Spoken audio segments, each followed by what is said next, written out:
حتیٰ کہ جب وہ چیونٹیوں کی وادی میں پہنچے تو ایک چیونٹی نے کہا، اے چیونٹیوں،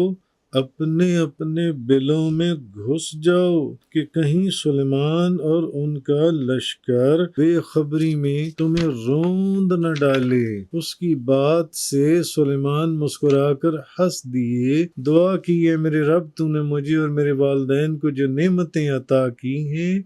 مجھے ان کا شکر ادا کرتے رہنے پر قائم رکھ اور مجھے ان نیک اعمال پر قائم رکھ جن سے تو راضی ہے، اور اپنی رحمت سے مجھے اپنے نیک بندوں میں شامل کر لے۔ جب حضرت سلیمان علیہ السلام مسکرا پڑے، ہنس پڑے کہ نبیوں کا جو ہنسنا ہے وہ عام لوگوں کی طرح کہہ نہیں لگاتے کہ کہہ مار کے ہنسیں، وہ صرف تبسم فرماتے ہیں، مسکراتے ہوئے نظر آتے ہیں۔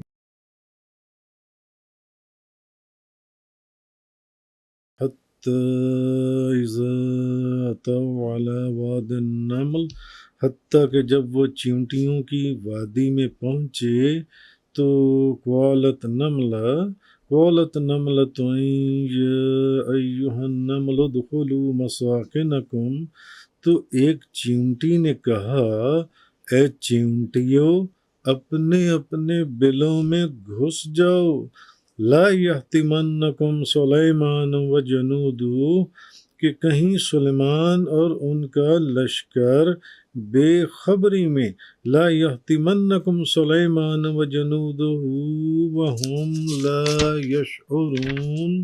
کہیں سلیمان اور ان کا لشکر بے خبری میں تمہیں روند نہ ڈالے۔ فَتَبَسَّمَ ضَاحِكًا مِّن قَوْلِهَا، اس کی بات سے سلیمان مسکرا کر ہنس دیے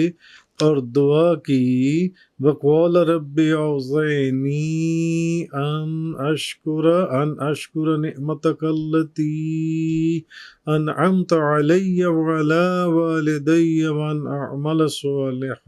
صَالِحًا تَرْضَاهُ وَأَدْخِلْنِي بِرَحْمَتِكَ فِي عِبَادِكَ الصَّالِحِينَ۔ دعا کی، اے میرے رب، تو نے مجھے اور میرے والدین کو جو نعمتیں عطا کی ہیں، مجھے ان کا شکر ادا کرتے رہنے پر قائم رکھ اور مجھے ان نیک اعمال پر قائم رکھ جن سے تو راضی ہے، اور اپنی رحمت سے مجھے اپنے نیک بندوں میں شامل کر لے۔ اب یہاں حضرت سلیمان علیہ السلام اور چیونٹیوں کی ملکہ کا واقعہ بیان ہو رہا ہے۔ چیونٹیوں کی ملکہ کا، ایک مرتبہ حضرت سلیمان علیہ السلام اپنے لشکروں کے ساتھ طائف یا شام میں ایک ایسی وادی میں سے گزرے جہاں چیونٹیاں آباد تھیں، چیونٹیوں کی کثرت تھی، وہ چیونٹیوں کی آبادی تھی جن سے یہ، اور آپ اپنے لشکروں کے ساتھ، اور آپ کے لشکروں میں پرندے بھی تھے، درندے بھی تھے، جین بھی تھے، انسان بھی تھے۔ آپ اپنے لشکروں سے جب وہاں سے گزرنے لگے جہاں چیونٹیاں بکثرت تھیں، تو جب چیونٹیوں کی ملکہ نے حضرت سلیمان علیہ السلام کے لشکر کو دیکھا تو چیونٹیوں کی ملکہ کہنے لگی، اے چیونٹیوں، اپنے گھروں میں داخل ہو جاؤ، کہیں حضرت سلیمان علیہ السلام اور ان کے لشکر جو ہیں وہ بے خبری میں تمہیں کچلی نہ ڈالیں، بے خبری میں۔ اب یہاں اس نے بے خبری کا لفظ بولا، بے خبری، یہ قرآن ہمیں بتا رہے، بے خبری میں تمہیں کچل نہ ڈالیں۔ اب یہ چیز جو سی ہے، اس چیونٹیوں کی ملکہ نے جو بات کہی، اس لیے کہ وہ جانتی تھی کہ حضرت سلیمان علیہ السلام نبی ہیں، اور نبی جو ہیں یہ عدل کرنے والے ہوتے ہیں، جبر اور زیادتی کرنے والے نہیں ہوتے۔ اس لیے اس نے کہا کہ کہیں بے خبری میں، یعنی بے خبری میں، بے دھیانی میں تم کچلی نہ جاؤ، ورنہ نبی کبھی کسی کے اوپر جبر نہیں کرتے، زیادتی نہیں کرتے، وہ تو عدل کرنے والے ہوتے ہیں۔ اچھا، حضرت سلیمان علیہ السلام نے 3 میل دور تھے، ابھی 3 میل دور، تقریباً اب کہہ لیں 3.5 کلومیٹر ہو جائے گا، چلو جتنا بھی، تو 3 میل سے اس چیونٹے کی آواز سن لی،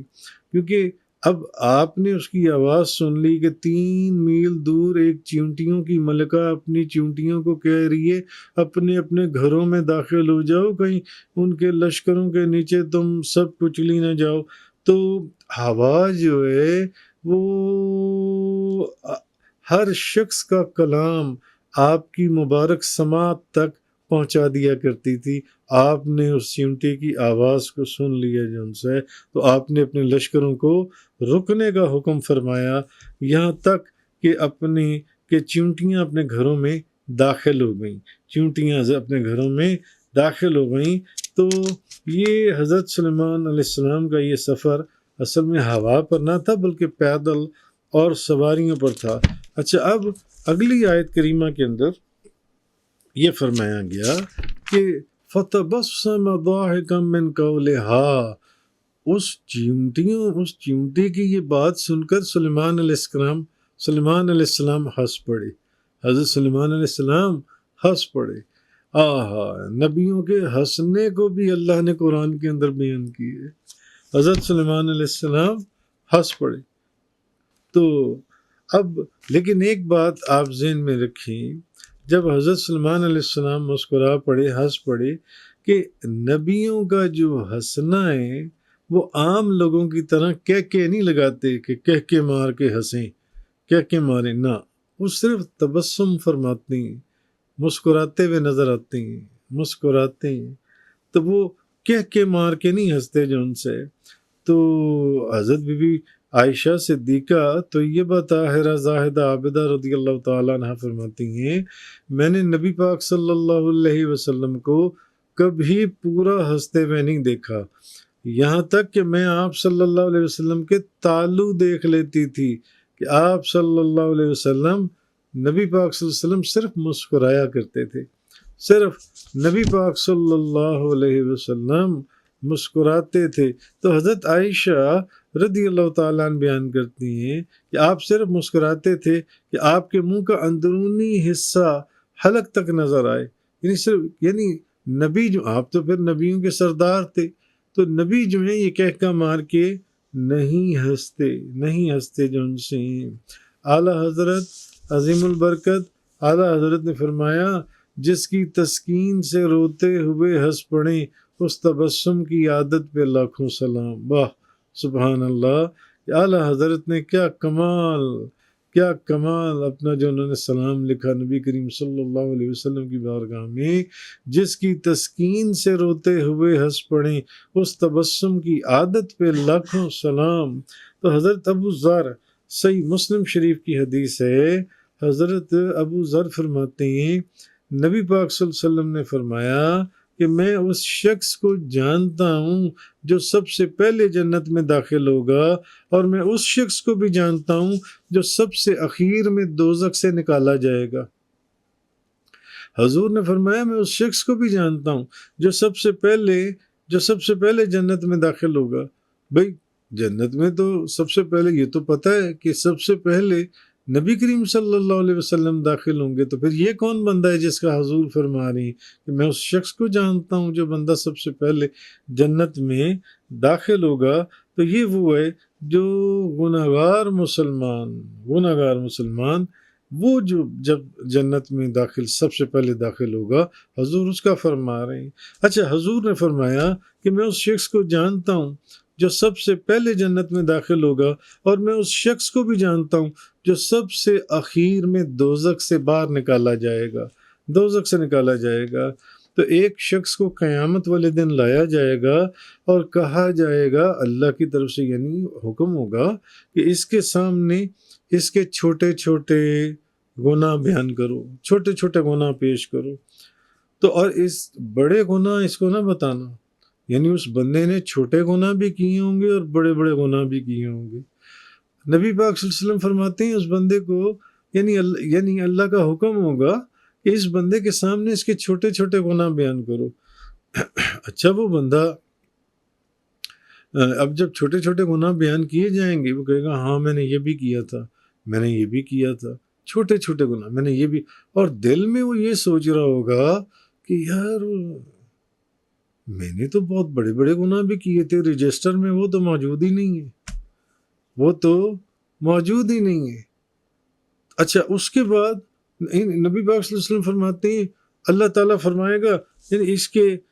ہر گناہ کے بدلے میں نیکی لکھ دو، نیکی دے دو۔ جو چھوٹے چھوٹے گناہ وہ سارے مان لے گا کہ یہ میں نے کیے تھے، میں نے یہ بھی گناہ کیا، میں نے یہ بھی گناہ کیا، میں نے یہ بھی کیا۔ ان گناہوں کو نیکیوں میں تبدیل کر دو،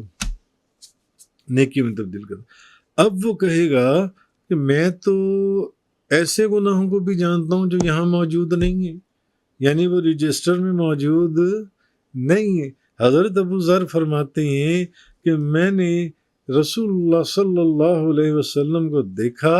کہ جب حضور اس جگہ پر پہنچے حدیث میں کہ وہ بندہ جب اس بندے کو وہ بندہ کہے گا کہ میرے تو اور بھی بہت گناہ ہیں جو اس رجسٹر میں موجود نہیں ہیں، اس جگہ موجود نہیں ہیں، تو نبی پاک صلی اللہ علیہ وسلم اتنا ہنسے، حضور اتنا میں نے آپ کو ہنستے ہوئے دیکھا کہ آپ کی داڑھیں جون سی ہیں وہ ظاہر ہو گئیں، آپ کی داڑھیں ظاہر ہو گئیں۔ تو وہی چیز جون سی ہے اعلیٰ حضرت نے فرمایا جس کی تسکین سے روتے ہوئے ہنس پڑیں اس تبسم کی عادت پہ لاکھوں سلام۔ نبی پاک صلی اللہ علیہ وسلم کا مسکرانا، یعنی حضور کی مسکراہٹ کو بھی صحابہ کرام پورا نوٹ کیا کرتے تھے کہ حضور کس جملے پر ہنسے، صحابہ کرام اسی کو نوٹ کر لیتے تھے، حضور کس جملے پر ہنسے، کیوں ہنسے، اس سے وہی حدیث بن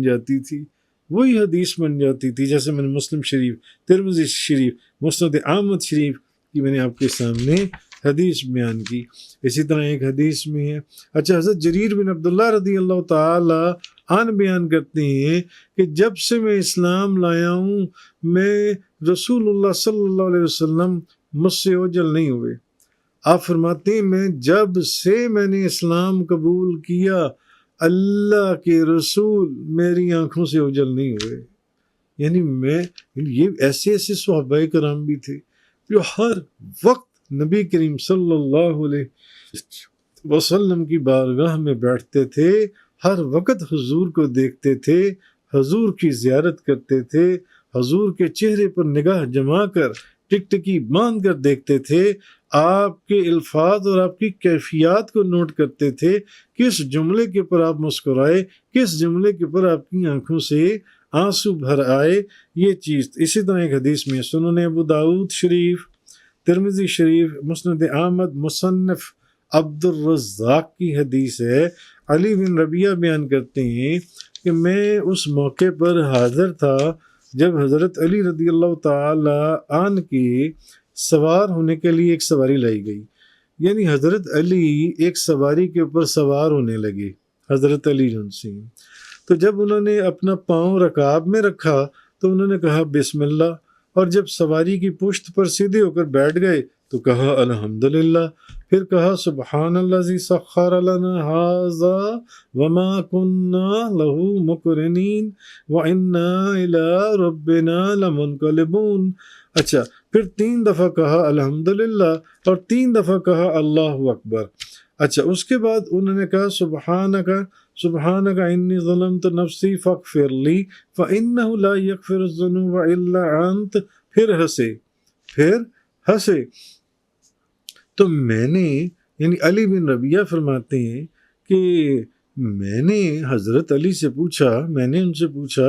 آپ ہنس کیوں رہے ہیں یا امیر المومنین، آپ ہنس کیوں رہے ہیں؟ تو کمال حضرت علی کرم اللہ وجہ الکریم فرماتے ہیں کہ یہ جس طرح تم نے مجھے دیکھا نا کہ میں نے اپنی سواری کی رکاب میں پاؤں رکھا تو یہ پڑھا، اوپر بیٹھا تو یہ پڑھا، آگے میں نے یہ پڑھا، اس کے بعد میں نے یہ جملہ پڑھا اور پھر میں مسکرایا، میں ہنسنے لگ گیا، بالکل اسی طرح میں نے نبی پاک صلی اللہ علیہ وسلم کو کرتے ہوئے دیکھا تھا۔